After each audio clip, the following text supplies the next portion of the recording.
Нийслэлийн иргэдийн төлөөлөгчдийн хурлаас болон Улаанбаатар хотын захирагчийн ажлын алханаас нийслэлийн худалдаа үйлчилгээний нийтлэг журмыг өнгөрсөн сар шинжилэн баталсан. Энэ журмын дагуу энэ сарын 1-ээс эхлэн хотын төвийн зам дагуу болон замын зорчих хэсгээс 50-аас доошгүй метр зайд түлээн нүүрс зарах ба ил задгаа худалдаа эрхлэхийг хоригдсан байна.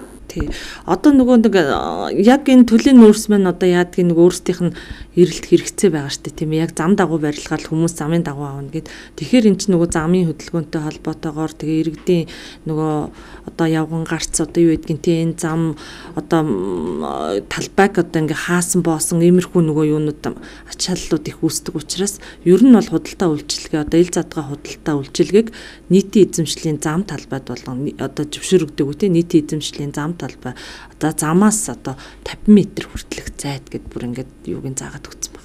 Бизнес эрхлэгчд болон худалдаа үйлчлэгээ эрхлэх хүсэлтэй иргэд оршин суугаад үүргээс худалдаа үйлчлэгээ эрхлэх зөвшөөрөл авч заасан төвлөрсөн цэгт 8-аа явуулах юм байна. Энэхүү шийдвэрийг зам дагуу түлээн нүүрс худалдааж байгаа худалдаачид эсэргүүцэж байна. Тэр зохио мэдээлэл бол сайн ирээгүй байгаа шүү дээ. Хамгийн гол нь бид нар чи яг хавд энэ гашаан дотор байхаар зэрэг чинь яг хүн орж ирээд авдаггүй болохоор зэрэг бас яг амьдрал дээр тусч очихгүй байгаа.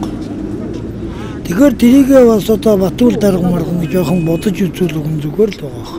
Бид нар эндээ тийм хог новш тарьсан юм бол байдгүй. Ингээд тодорхой хэмжээний хугацаанд зарчгаа буцаагаад оруулаа хураачдаг.